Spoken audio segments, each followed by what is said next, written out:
Saudara, malam ini kita akan membahas di pasal yang ke-9 ya dari surat 1 Korintus.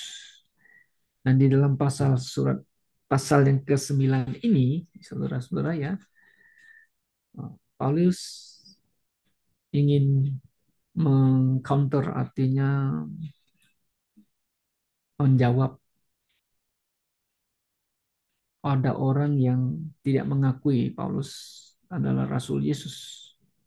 Ya, kalau saudara perhatikan di ayat ketiga, mari kita lihat ayat ketiga mengatakan, inilah pembelaanku ya terhadap mereka yang mengkritik aku. TB memakai mengkritik, King James memakai examine me. Nah, kata examine ini ada artinya adalah untuk menguji ya. Menguji Paulus ini benar nggak dia ini Rasul Yesus atau bukan gitu kan.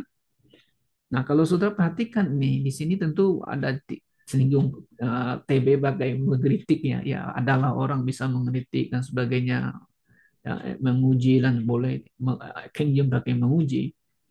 Saudara, kalau kita bandingkan ayat ini dengan pasal yang keempat ya, Paulus di sana janganlah menghakimi, kan ada juga ya kata jangan menghakimi ya sebelum waktunya nanti kita semua akan berada di pengadilan KPK ya akan dihakimi di kursi penghakiman Kristus kalau sudah perhatikan di pasal yang keempat ya.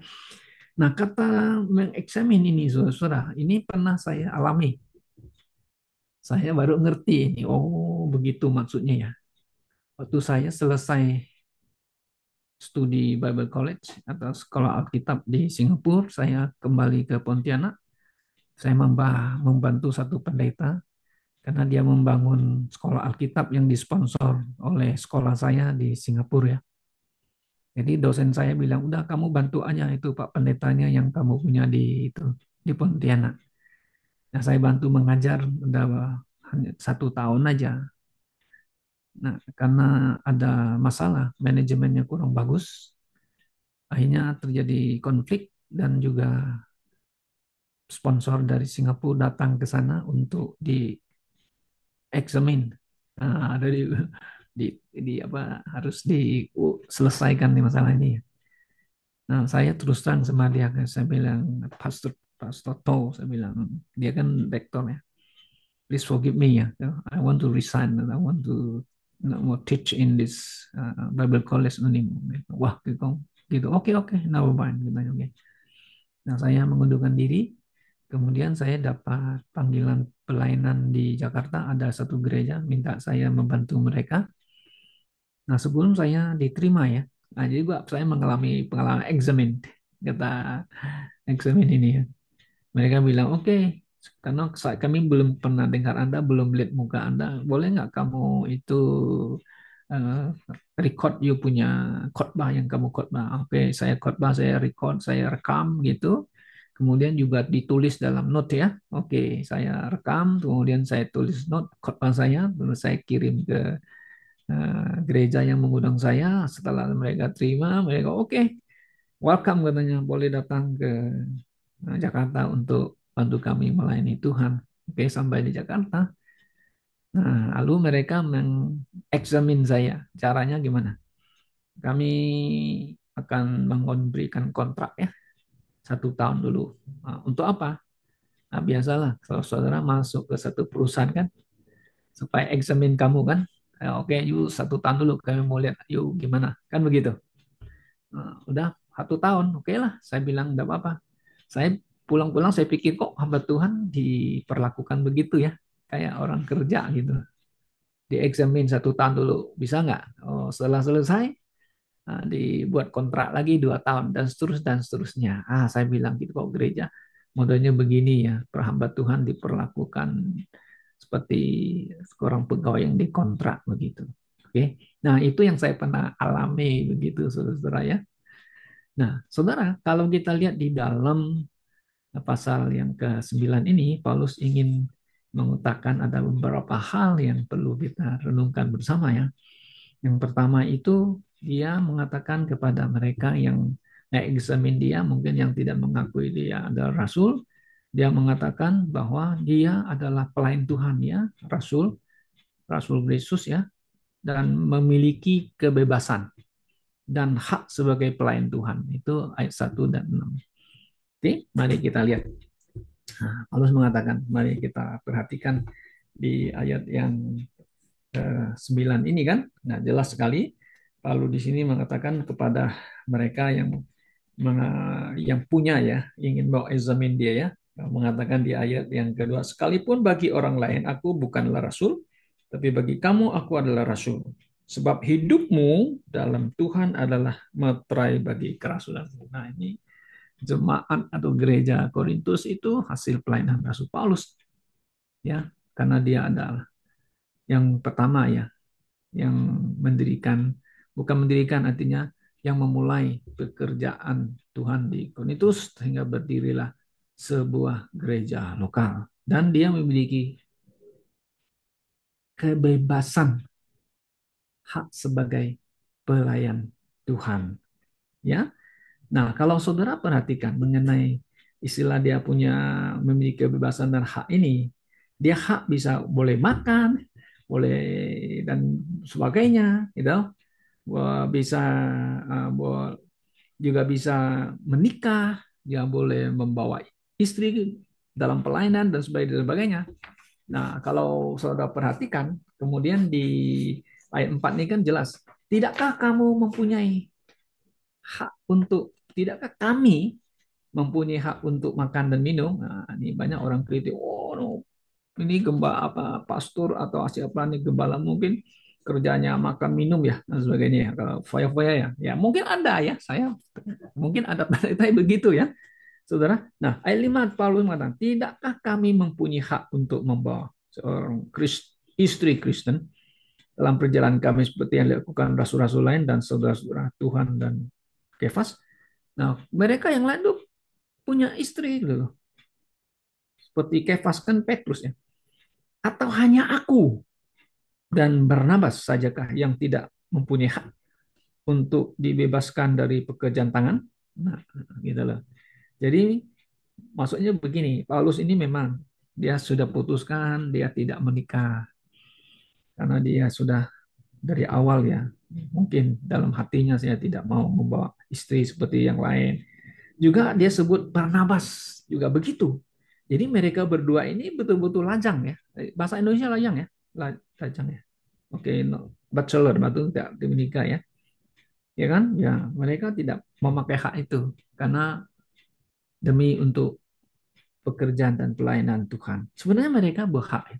Mereka bisa, tapi mereka tidak mau memakai itu. Oke. Nah, jadi jelas saudara-saudara ya bahwa Paulus dan Barnabas ini adalah mereka adalah pelayan Tuhan yang melayani Tuhan punya hak gitu ya. Nah, saudara tahu nggak ini kenapa Barnabas di sini disebut lagi namanya ya oleh Paulus ya? Padahal kalau saudara lihat di kisah para rasul pasal 15, mereka pernah berselisih. Hamba Tuhan sama hamba Tuhan berselisih ya. Nah, berselisih karena Barnabas bilang, ayo kita bawa Markus lagi dalam pelayanan. Paulus bilang, oh, waktu itu dia ikut kita itu tengah jalan masa pulang si Markus. Aku nggak bawa Paulus, aku bawa Silas. Akhirnya Barnabas bawa Markus. Tapi perselisihan bisa terjadi, tapi bukan karena masalah doktrinal ya, tapi masalah membawa orang ini boleh dibawa untuk pelayanan atau enggak ya. Nah, Paulus bilang, aku mau bawa Silas aja lah. Nah, memang Paulus bawa Silas gitu ya. Nah, tapi dia sebut namanya Barnabas itu orang yang baik. Kenapa? Orang-orang di Yerusalem aja pada waktu itu takut menerima Paulus.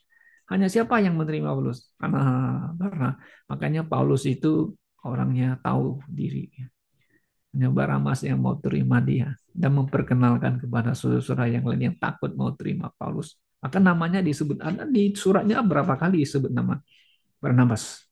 Oke. Nah, sudah kemudian yang kedua ya, kita lihat ya. Paulus ingin memberitahukan kepada jemaat orang Kristen gitu ya. Yang kedua itu bahwa jemaat itu memiliki kewajiban untuk mendukung pelayan Tuhan. Ya, kenapa? Ya karena pelayan-pelayan Tuhan mereka kan orang-orang yang sepenuh hati untuk melayani Tuhan, menjadi hamba Tuhan, untuk melayani di ladang Tuhan. Jadi Paulus mengingatkan gereja atau orang Kristen, memang kita perlu mendukung mereka supaya pelayanannya bisa efektif, gembalanya bisa melayani sepenuh hati, dan seterusnya dengan finansial, gitu kan? Nah, ini gereja lokal church harus ya mendukung hamba Tuhannya dan juga bisa juga mendukung kalau misalnya mereka banyak dana dari gereja, mungkin ada jemaat-jemaat yang kaya mendapat persembahan banyak, bisa dukung yang lain. Paulus kan pernah kan meminta gereja-gereja di Eropa, you ingatlah karena kasih karunia Tuhan kan telah terima oleh bangsa lain dari orang Yahudi. Kamu juga perlu memikirkan orang-orang saints yang ada di Jerusalem. Mereka miskin, mereka perlu mereka kumpul-kumpul uang dan Paulus yang membawa pergi bawanya ke Yerusalem ya. Nah, ini salah satu tanda cinta kasih sebagai persaudaraan dalam untuk kasih anugerah Tuhan Yesus. Oke. Nah, Saudara, memang kalau gereja masih kecil, ya masih kecil ya tidak belum cukup untuk mendukung hamba Tuhan kebutuhannya sehari-hari karena dia punya keluarga, dan anak dan sebagainya. Nah, di dalam konsep perjanjian baru bahwa gembala itu kan harus punya istri ya. Kalau yang tidak punya istri, Paulus bilang memang tidak memenuhi syarat menjadi gembala. Kan begitu. Nah, makanya anaknya perlu dana dan sebagainya. Tapi kalau di Amerika, saudara ya, ya istrinya misalnya kalau bekerja boleh ya untuk mendukung suaminya ya. Kalau di Indonesia dulu saya semu nggak boleh kerja karena dia itu namanya semu, istri pendeta di gereja nggak boleh kerja namanya. Waduh, kita ya udahlah, kita nggak kerja. Tapi pernah sekali itu ada kerja sebentar gitu ya. Akhirnya juga mengundurkan diri nggak kerja, jadi full time melayani bantu saya gitu. Nah, nah ini adalah satu hal yang Paulus ingin sampaikan kepada gereja dimanapun berada. Kalau saudara perhatikan di dalam ayat 7 dia mengatakan, siapakah yang pernah turut dalam peperangan atas biaya sendiri? Nah, istilah kayak orang perang itu. Kalau dia perang masa pakai uangnya sendiri kan? Tentu harus pakai uang rakyat lah, negara gitu kan.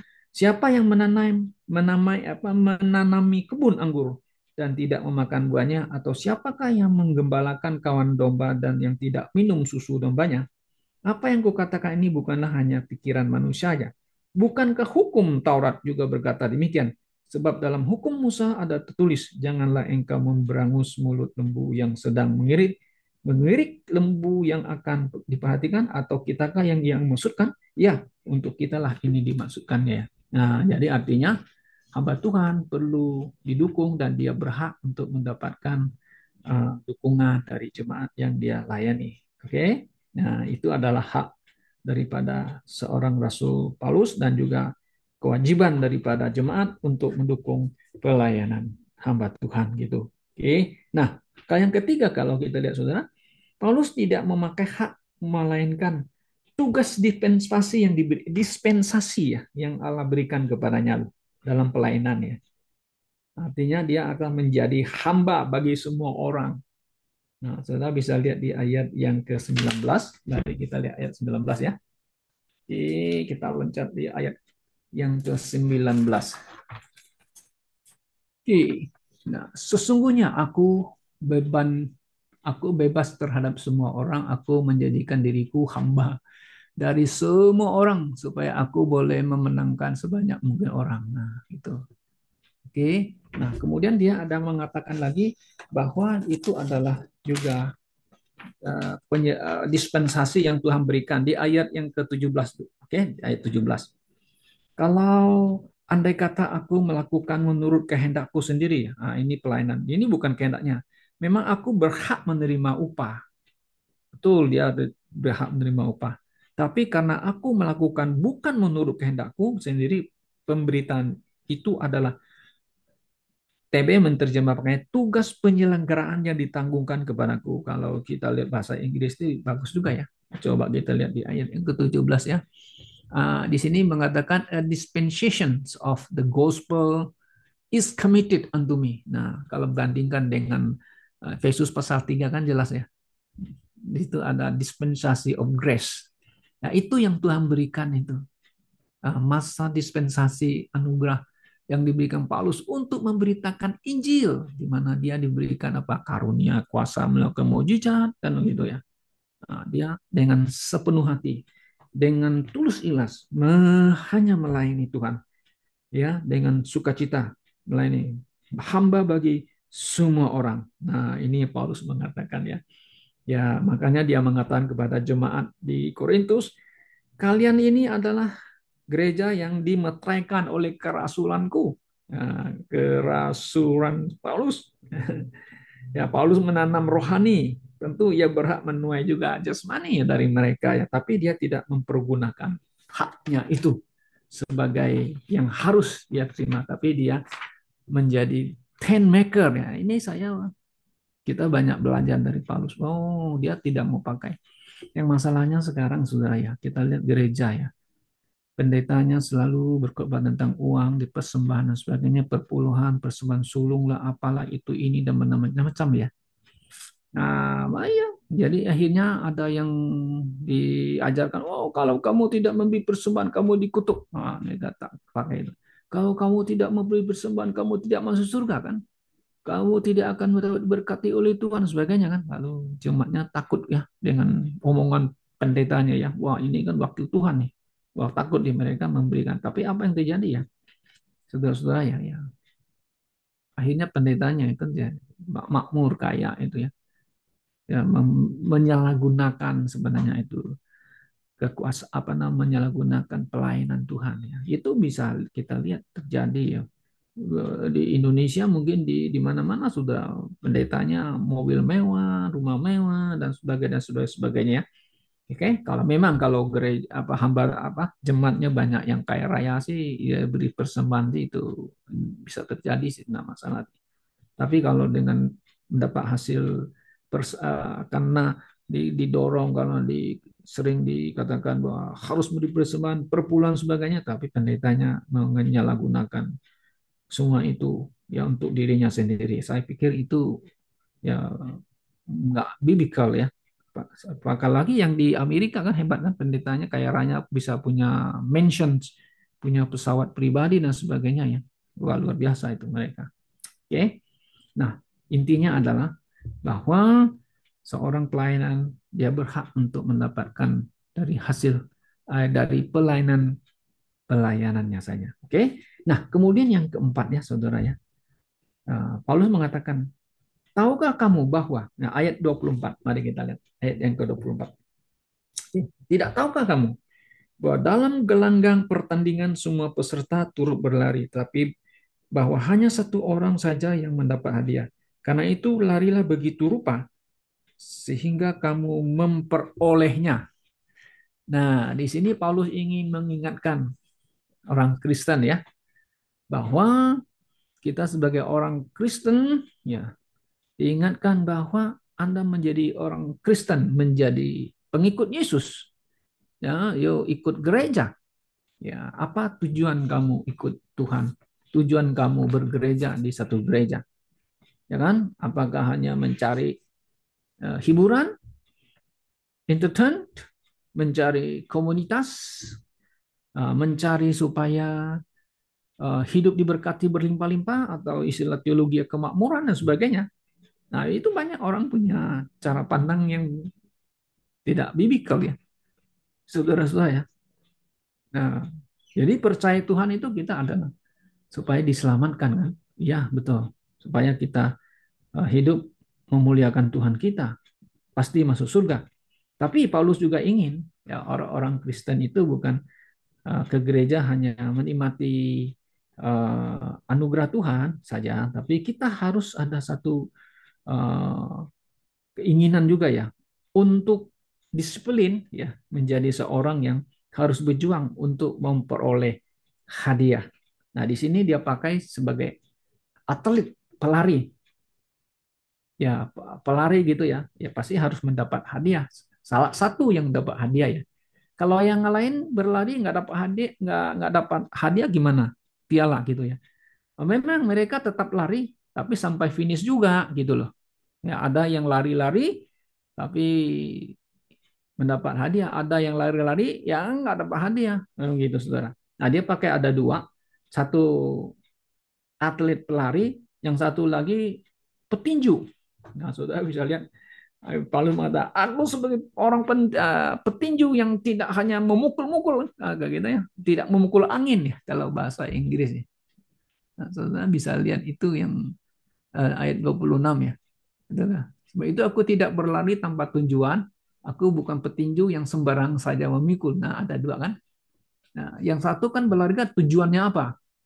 Oh, tujuan supaya saya dapat hadiah yang Tuhan siapkan kan. Bukan tujuannya untuk cari sesuatu hal yang lain. Supaya tenar, supaya terkenal.